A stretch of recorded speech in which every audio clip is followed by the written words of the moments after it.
Hello everyone, welcome back to my channel. My name is Paola and this is a new video in Video Everyday April. Today we're going back to the eras analysis and today is all about 2025.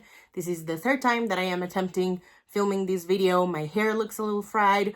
The lighting is not the best. My throat is itchy as hell, so I'm gonna try to do this as quick and as engaging as possible using some questions from Kayla's from Books and Lala's video on her 2021 reading superlatives adapted to obviously 2025. In 2025, I read a total of 69 books, which in pages meant 20,251. 25 books were mine, 22 were e-arcs, and 22 were not mine.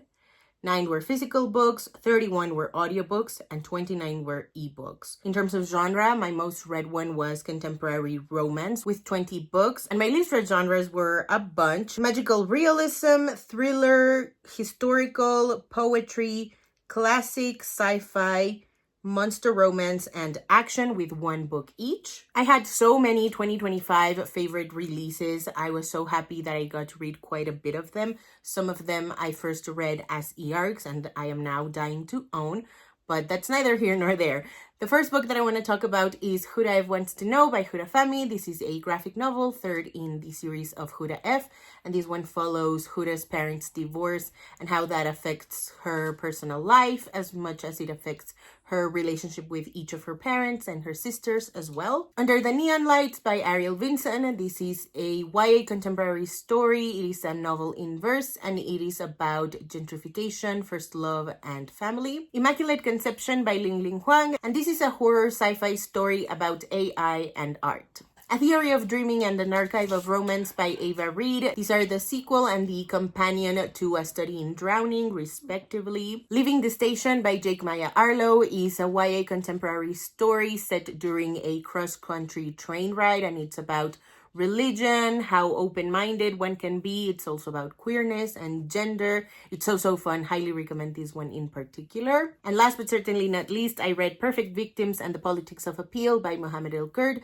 and this is a nonfiction book detailing how the media and how some people expect Palestinian folks to act in the face of genocide. I have 3 favorite older titles in no particular order. First, I want to talk about Dear Haiti, Love Elaine by Maika Mulit and Maritza Mulit. This is a YA contemporary story. It is quite chunky as well, and it's about Elaine who lives in the US, and after a disastrous presentation on Haiti, she's sent to Haiti with her aunt to work an internship and learn more about her heritage and roots. And my favorite thing about this book was how it explored the good, the bad, and the ugly that comes with Elaine's situation in particular, because she is the descendant of one of Haiti's liberators. Incendiary by Zoraida Cordova. This is a YA high fantasy novel and it's inspired by the Spanish Inquisition. And Thirsty by Jess Hammonds, which is a queer sapphic story about Blake, who really wants to join the Serena Society in college. This is a sorority that promises really good networking with trailblazing women of color, and she has to overcompensate because her girlfriend is pretty much a shoo-in because she's a legacy. But as pledging intensifies, so does Blake's drinking, and so it's about that self-destructive path. A book that lived up to the hype was definitely Incendiary by Zoraida Cordova. This, I remember telling my friends that it was on my TBR and they would all sing its praises. I'm really glad that I finally read it. I think I read it for Latinx Book Bingo. I might be wrong about that. But I really enjoyed this one. It was so twisty, kind of dark, very atmospheric as well. And Umberto Eco's The Name of the Rose. I only knew about Umberto Eco because of college, and I had never heard his name again until one of my friends told me that they were reading this book, and she said she really wanted to read it with someone, and I was like, okay, let me just wrap up this little bit of reading that I have to do, and it was supposed to be Latinx Book Bingo, I'm pretty sure, and I'll get started on The Name of the Rose. It is so fun. It's so detailed and complex and layered. It's kind of like Sherlock Holmes and Watson, but with monks. Some of my biggest reading accomplishments include finishing 4 series Number 1, I read the last available book in the Unexpected Lover series by Rilsey Adams. The book is Before We Fall, and it is an adult contemporary romance that's kind of hard-hitting because a female lead is escaping an abusive relationship. I also read all 3 books in the Happy Ending series by Zoraida Cordova, Stripped, Hired, and Flashed, where all the male leads are strippers. The Hollow Crown duology by Zoraida Cordova, I read both Incendiary and Illusionary. And I also read the 3 available books in the A Study in Drowning universe, A Study in Drowning, A Theory of Dreaming, and An Archive of Romance. I also started/continued quite a lot of series, starting with A Season of Love by Helena Greer. This is the first book in the series called Carrigan's Christmas Land, and it's an adult contemporary romance set during Christmas time. I also reread Saints and Misfits by S.K.L. Lee. This is not necessarily a series, but it does exist in the same universe as Love from A to C and Misfit in Love. Misfit in Love is a semi-sequel to Saints and Misfits, I believe. Don't Go Baking My Heart by N.G. Peltier. This is a Grumpy Sunshine adult contemporary romance, and it's part of the Island Bite series. I read the first book in the Portal series by Viano Nyomo. It is called Portal to Pleasure, and this is a monster romance erotica novella. I reread the first book in the Shadow Shaper Cipher series by Daniel Jose Older, and I also reread Dash and Lily's Book of Dares by Rachel Kahn and David Levithan. I read the first volume of The Wicked and the Divine, as well as the manga adaptation of Beautiful Creatures by Cami Garcia, but to the best of my knowledge, this was the only book that was adapted into a manga. I continued my reading of the Hura F series with Hura F Wants to Know, and I read the first book in the Georgia Arcana series by Drea Anderson. The first book is called Surrender to the Moonlight. Another big accomplishment of mine is that I read 9 books for my very specific rereading project. They were Treasure by Rebecca Weatherspoon. This is an adult contemporary sapphic romance. Coffee Boy by Austin Shant, which is an Achillean contemporary romance. The Happy Ending series by Zoraida Cordova, Stripped, Hired, and Flashed. Ella Enchanted by Gail Carson Levine. Little and Lion by Brandy Colbert, Shadow Shaper by Daniel Jose Older, and Saints and Misfits by S.K.L. Lee. This means that I am 77% done with my rereading project. I have only 29 books left to read, and I have a feeling that I'm going to make this project my main priority, even though I will have to mix it up with my nonfiction priority because my goodness, do I need to read nonfiction, and I also really do need to get this rereading project done once and for all. The next question is all about my favorite characters and my least favorite characters. I have 3 favorite characters. Number 1, in no particular order, number 1, I want to talk about Arden from Killer House Party. She's just so determined and kind of selfish. She's also really deadpan and really funny in that as well. I really enjoyed seeing her journey and her character progression throughout the book. Blake in Thirsty by Jazz Hammonds. I just feel like she's me. I love the sad girl core. I love the sick girl core so much. I feel it's so relatable to me. This is a book that felt very cathartic to read, and being in Blake's head helped me in more ways than one. And Suzette in Little and Lion by Brandy Colbert. I really love how queerness is presented in Suzette's character. I really love how kind of messy she is, but she's like quietly messy, if that makes sense. But if you've read the book, definitely let me know if I'm onto something describing her this way. In terms of my least favorite characters, I also have 3, well technically 4, but 2 of them come in a package. Number 1 being Tia's boyfriend in Only for the Holidays. Oh my God, I needed someone to slap him so bad. He was so mean. Arden's parents in Killer House Party by Lily Anderson. Oh my goodness, I have never wanted to just hurt someone as much as I wanted to hurt Arden's parents. They're so selfish and so just like unrepentant. I hate them so much, and we never even get to meet them in the book. It's just astonishing how much hate I have for them. And last but certainly not least, Ellie from Love of the Record. She's such a coward. I think actually she's the biggest coward I have ever read in a YA book. She's insufferable. The book with the most surprising moment is definitely Incendiary by Zoraida Cordova. I don't want to say how or why or anything, but I gasped so many times. That is such a hard word to say for me. Gasped. There we go. Gasped. I just don't have to open my mouth as much. Okay.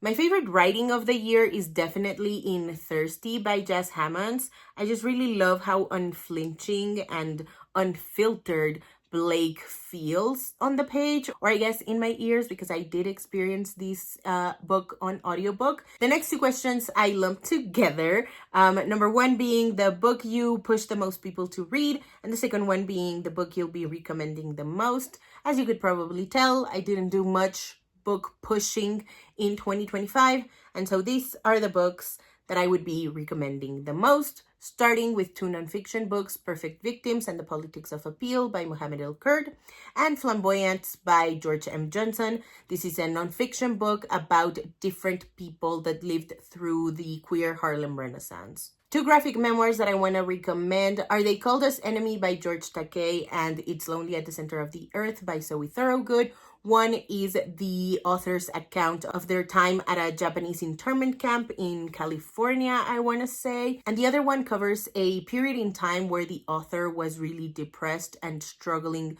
to create. And so it's about depression and mental illness. Things You May Find Hidden in My Ear by Mosaba Butoha. This is Palestinian poetry. Once again, begging you to read poetry books out loud. They're just so musical. The Name of the Rose by Umberto Eco. If you're a historical fiction kind of reader, this is definitely the one for you, especially if you're into murder mysteries. Immaculate Conception by Ling Ling Huang. This is an adult horror sci-fi novel about AI and art, and it's also about autonomy, which I loved so much. If you're more in the mood for contemporary YA featuring mental illness and family situations, definitely read Little and Lion by Brandy Colbert and or Dear Haiti, Love Elaine by Mike Mulit and Maritza Mulit.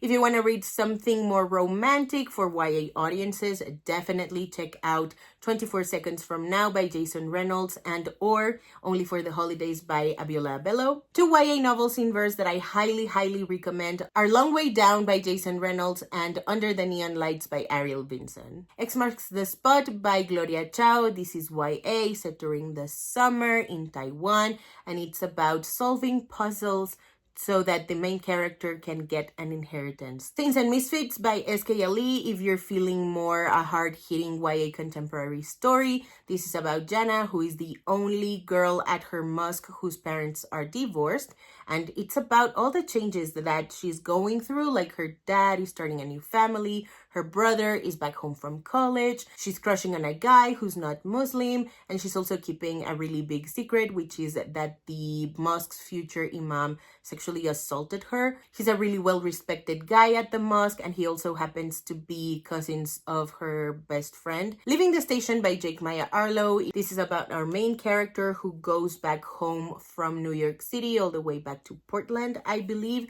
on a cross-country train trip. And so it's about queerness, gender, religion.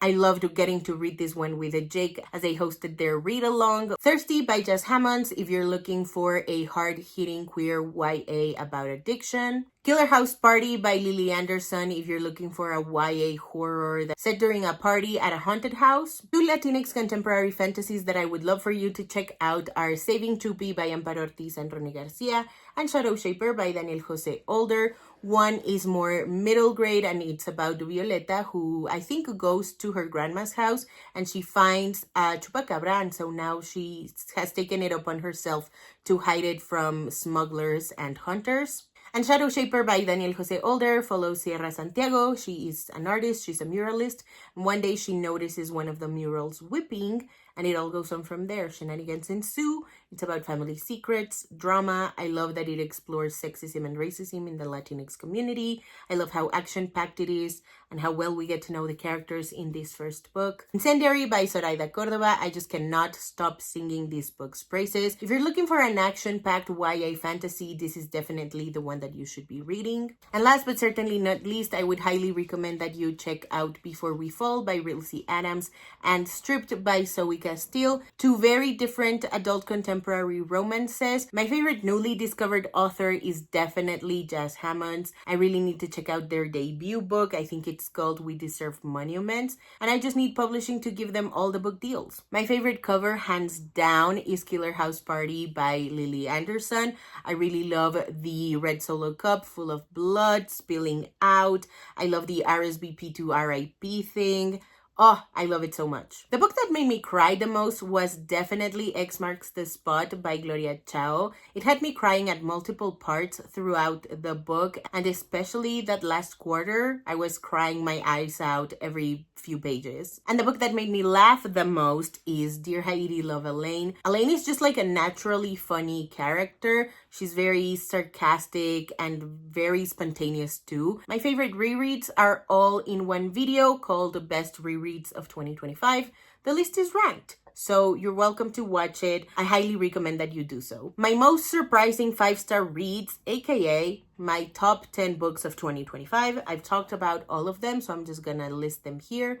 Number 10, They Called Us Enemy by George Takei. Number 9, Leaving the Station by Jake Maya Arlo. Number 8, Immaculate Conception by Ling Ling Huang. Number 7, Incendiary by Zoraida Cordova. Number 6, 24 Seconds From Now by Jason Reynolds. Number 5, Huraev Wants to Know by Hurafami. Number 4, Killer House Party by Lily Anderson. Number 3, Dear Haiti, Love Elaine by Maika Mulit and Maritza Mulit. Number 2, X Marks the Spot by Gloria Chao. And number 1, Thirsty by Jazz Hammonds. Some honorable mentions because why not? Saving Chupi, Before We Fall, Angelica and the Bear Prince, An Archive of Romance, The Name of the Rose, Perfect Victims and the Politics of Appeal, Lighting Gaza, and Flamboyance. In terms of content, I did one author interview. This was supposed to mean my great, big, wonderful comeback to author interviews. I unfortunately only did this one, but it's such a good interview. I really loved talking to Gloria Chao. It was so fun.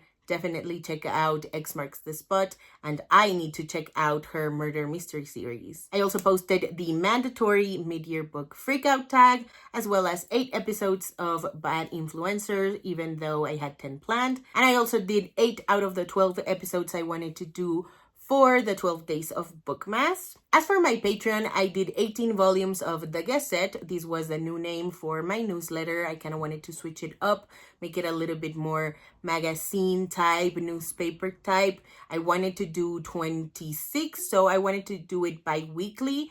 I did 18. I don't think it's all that bad considering how life went, especially in the middle of the year. So I'll give myself grace for this one. And from January to August, I posted my digital reading journals, which on my blog became my monthly wrap-ups. Alrighty, that is it for today's video. Thank you guys so much for watching. If you haven't already and you'd like to, go ahead and hit subscribe, and I'll see you in the next one. Bye!